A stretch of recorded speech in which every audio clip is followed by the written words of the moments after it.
Potato കൊണ്ട് spring ഉണ്ടായി കൊടുക്കുമെന്ന് പറഞ്ഞ് ദേ ഒരുത്ത വന്നിട്ടുണ്ട്. പൊട്ടറ്റോ കൊണ്ട് സ്പ്രിംഗാ?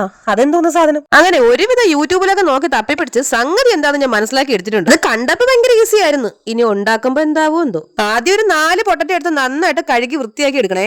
ഇനി അതിൽ നിന്ന് ഒരെണ്ണം എടുത്ത് അതിന്റെ തലയും വാലും ഒക്കെ വെട്ടിക്കളഞ്ഞിട്ട് സൈഡൊക്കെ വെട്ടി അറഞ്ചം പുറഞ്ചം വെട്ടി അങ്ങോട്ട് തള്ളുക. ദൈവമേ, വെട്ടിക്കളഞ്ഞ് അവസാനം എന്താ ഇത്രേ കിട്ടിയുള്ളൂ. ഇനി ബാക്കി കിട്ടിയ പൊട്ടറ്റോയുടെ പീസിനെ ഇങ്ങനെ ചരിച്ച് കിടത്തിയിട്ട് ഇങ്ങനെ അരിയുക. ത്രികോണാകൃതിയിലും ചതുരാകൃതിയിലൊക്കെ അരിയണമെന്നാണ് അവര് പറഞ്ഞത്. പഠിച്ചോണ്ടിരുന്നപ്പോ പോലും ഇത്രയും സൂക്ഷ്മതയായിട്ട് ഞാൻ സ്കെച്ചും പ്ലാനും വരച്ചിട്ടില്ലേ. സാധനം വെട്ടിയതൊക്കെ ഒരുവിധം കറക്റ്റ് ആയിരുന്നു. ദേണ്ട ഇങ്ങനെയൊക്കെ കിട്ടിയിട്ടുണ്ട്. ഇങ്ങനെ കിട്ടിയപ്പോ എനിക്ക് കോൺഫിഡൻസും കൂടി. അപ്പൊ ഞാൻ പിന്നെയും ഒന്ന് കട്ട് ചെയ്തു. അതൊരു 1.5 കട്ടയിലായിപ്പോയി. ദേണ്ട അവസാനം ഇങ്ങനെ ആയിപ്പോയി. എന്റെ ദൈവമേ, ഇതിനെ ഞാൻ എങ്ങനെയൊന്ന് ശരിയാക്കി എടുക്കുമെന്ന് പറഞ്ഞിരുന്നപ്പോ ഒരുത്ത ഇവിടെ നിന്ന് എന്നെ കളിയായിക്കൊണ്ട് ഭയങ്കരമായിട്ട് ചിരിച്ചുകൊണ്ടേയിരിക്കുന്നു. എന്നാ പിന്നെ അങ്ങനെ വിട്ടാ പറ്റില്ലല്ലോ എന്ന് വിചാരിച്ച് പൊട്ടറ്റോകളുടെ എണ്ണം ഞാൻ കട്ട് ചെയ്ത് കൂട്ടിക്കൊണ്ടേയിരുന്നു. എങ്ങനെയൊക്കെ കട്ട് ചെയ്തിട്ടും പൊട്ടറ്റോ മുള്ളം പന്നിയുടെ തലമുടി പോലെ ഇരിക്കുന്നല്ലാണ്ട് സ്പ്രിങ്ങും ആയില്ല, ഒന്നും ആയില്ല. അവസാനം സ്പ്രിംഗ് ഉണ്ടാക്കി ഒരു പാത്രം നിറയെ പൊട്ടറ്റോകൾ. ഇത് കണ്ടിട്ട് ഇവിടെ ഒരാൾ ചിരിക്കണോ കരയണോ എന്ന് അറിയാൻ വയ്യാത്ത അവസ്ഥയിലാണ്. ഏതോ സിനിമയിൽ ആരോ പറയണായിട്ട് പിള്ളേരുടെ ആഗ്രഹങ്ങളെല്ലാം സാധിച്ചു കൊടുക്കണമെന്ന്. അതും കേട്ടുകൊണ്ട് ഇറങ്ങിയതാണ്ട് ഇങ്ങനെ ഇരിക്കും. ഇനിയിപ്പോ കട്ട് ചെയ്ത് വൃത്തിയേടാക്കിയ പൊട്ടറ്റോ എല്ലാം എടുത്ത് കറി വെക്കണം. ഇല്ലെങ്കിൽ എന്നെ അമ്മ കൊല്ലും. എന്റെ പൊന്നു തമ്പുരാനെ, ഈ പൊട്ടറ്റോ എല്ലാം കൂടെ കറി വെച്ചിട്ട്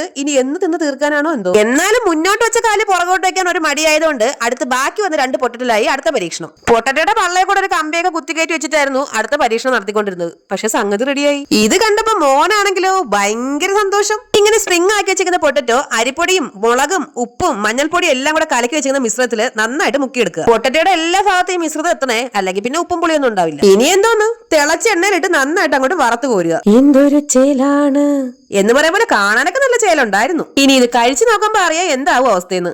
സത്യം പോലെ പറയണമെന്ന് എനിക്ക് നിർബന്ധമുള്ളതുകൊണ്ട് പറയാ, എനിക്ക് അങ്ങോട്ട് ഇഷ്ടമായില്ല കേട്ടോ. പക്ഷെ മോന് ഭയങ്കരമായിട്ട് ഇഷ്ടമായി. ഇനി അമ്മ അടുക്കളയിലേക്ക് വരുന്നതിന് മുന്നേ വെട്ടിക്കൂട്ടി വെച്ച പൊട്ടറ്റോ എല്ലാം കറിയാക്കി എടുക്കട്ടെ. അപ്പൊ ടാറ്റാ.